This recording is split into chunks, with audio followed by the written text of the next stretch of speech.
ഇപ്പോൾ സ്വർണ്ണ വ്യാപാരി അരുൺ മാർക്കോസ് ടെലിഫോണിൽ ചേരുന്നുണ്ട്. നമസ്കാരം ശ്രീ അരുൺ.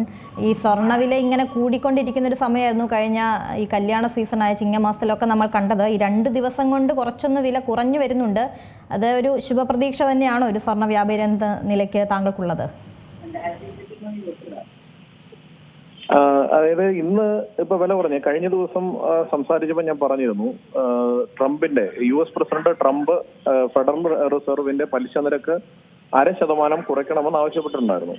അതിനെ തുടർന്ന് ട്രംപിന്റെ ഭീഷണിയെ തുടർന്ന് ഇന്നലെ വൈകിട്ട് നടന്ന ഫെഡറൽ റിസർവിന്റെ മീറ്റിംഗിൽ 0.5% പകരം 0.25% അതിന്റെ പലിശ നിരക്ക് കുറയ്ക്കുകയുണ്ടായി. അതാണ് ഇന്നിപ്പോ രാവിലെ സ്വർണ്ണവിലയിൽ നേരിയ കുറവുണ്ടായിരിക്കുന്നത്. ഏകദേശം ഗ്രാമിന് 50 രൂപ, പവന് 400 രൂപയുടെ കുറവാണ് നിലവിൽ രേഖപ്പെടുത്തിയിരിക്കുന്നത്. പക്ഷെ അതൊരു സൂചന, കുറയുന്നതിന്റെ ഒരു സൂചനയായി കാണാം എന്ന് തോന്നുന്നില്ല. അതിനുശേഷം ഉച്ചവരെ ഏകദേശം 1 മണി വരെ റേറ്റ് വളരെ ഗണ്യമായി താഴേക്ക് പോകുന്ന ഒരു സ്ഥിതിയായിരുന്നു. പക്ഷെ ഇപ്പോ അത് സ്റ്റേബിൾ ആയിട്ട് വീണ്ടും തിരിച്ചു കയറുന്ന ഒരു തരത്തിലേക്ക് അതിന്റെ ഒരു മൂവ്മെന്റ് കാണിക്കുന്നുണ്ട്. അപ്പോൾ ഈ ഇത്രയൊക്കെ ആണെങ്കിൽ പോലും 82,000 കടന്നു പോകുന്ന ഒരു സമയമൊക്കെ ഉണ്ടായിരുന്നു. 1 ലക്ഷത്തിലേക്ക് എത്തുമോ എന്നൊക്കെ നമ്മൾ ഭയന്നൊരു സമയം ഉണ്ടായിരുന്നു. അതിൽ നിന്നിപ്പോൾ 81,000 തന്നെ നിൽക്കുന്നു എന്നുള്ളതൊരു ആശ്വസിക്കാം. പക്ഷേ ഈ 1 പവൻ സ്വർണം വാങ്ങാൻ വരുന്ന ഒരു സാധാരണക്കാരന് എത്ര രൂപ കൊടുത്താലായിരിക്കും സ്വർണം ലഭിക്കുക?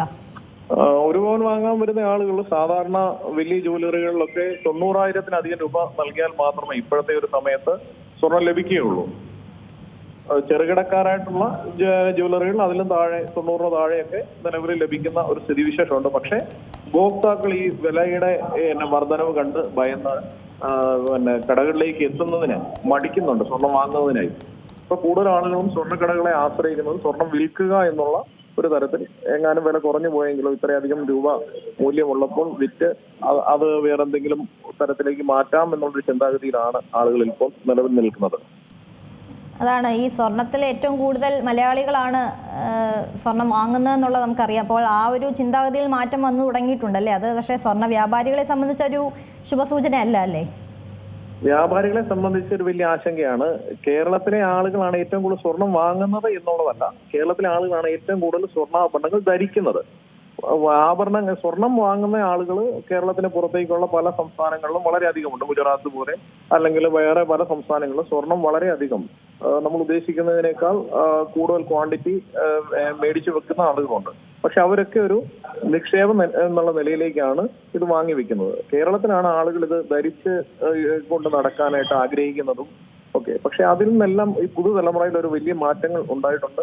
അവർ മഞ്ഞലോഹത്തിന്റെ തിളക്കത്തിൽ നിന്ന് കുറഞ്ഞ് കളർ ചേഞ്ചുകളുള്ള ആഭരണങ്ങളിലേക്കൊക്കെ തിരിഞ്ഞിട്ടുണ്ട്. അത് യഥാർത്ഥത്തിൽ സ്വർണ്ണ വ്യാപാരത്തെ എല്ലാ തരത്തിലും വളരെയധികം പ്രതികൂലമായിട്ടാണ് ബാധിച്ചിരിക്കുന്നത്. ഈ 82,000 എത്തിയ സമയത്ത് പോലും ഈ കല്യാണ സീസണൊക്കെ ആവുമ്പോൾ ഉറപ്പായും ഈ സ്വർണ്ണക്കടകളിലൊക്കെ ഈ ആളുകളുടെ ഒരു തിരക്ക് അത് ഉണ്ടായിരുന്നല്ലോ അല്ലേ? ഇത്തവണ ഓണ സമയങ്ങളിൽ ഈ സാധാരണ ഉള്ളതിനേക്കാൾ വളരെ തിരക്ക് കുറവായിരുന്നു. അത് മാത്രവുമല്ല, മുൻകാലങ്ങളിൽ മേടിച്ചുകൊണ്ടിരുന്ന അതിനേക്കാൾ വളരെ കുറഞ്ഞ അളവിലാണ് ആളുകൾ സ്വർണം വാങ്ങിയത്. കൂടുതൽ ആളുകളും എക്സ്ചേഞ്ച് ചെയ്ത് വാങ്ങുന്നതിനൊക്കെയാണ് താല്പര്യപ്പെട്ടത്. അപ്പോൾ അവരെ വില വലിയതായിട്ട് ബാധിക്കുന്നില്ല. അതുകൊണ്ട് എക്സ്ചേഞ്ച് പഴയിരിക്കുന്ന ആഭരണങ്ങളൊക്കെ എക്സ്ചേഞ്ച് ചെയ്ത് മാറിയെടുക്കുന്നതിനൊക്കെ ആയിട്ടാണ് ആളുകൾ താല്പര്യപ്പെട്ടത്. ഒരുപാട് പണം മുടക്കി ആഭരണം വാങ്ങാനായിട്ട് ഈ കല്യാണ സീസണിൽ ആളുകൾ താല്പര്യപ്പെട്ടില്ല. സ്വർണം പൊതുവെ മുൻകാലങ്ങളെ അപേക്ഷിച്ച് സ്വർണ്ണ വ്യാപാരത്തിൽ കുറവാണ് ഉണ്ടായിരിക്കുന്നത്. ശരി, വളരെ നന്ദി ശ്രീ അരുൺ മാർക്കോസ് പ്രതികരിച്ചതിന്. ഏറ്റവും പുതിയ വാർത്തകളും വിശേഷങ്ങളും വിരൽ തുമ്പിലറിയാൻ സീ മലയാളം ന്യൂസ് എല്ലാ ഡിജിറ്റൽ പ്ലാറ്റ്ഫോമുകളിലും ലഭ്യം.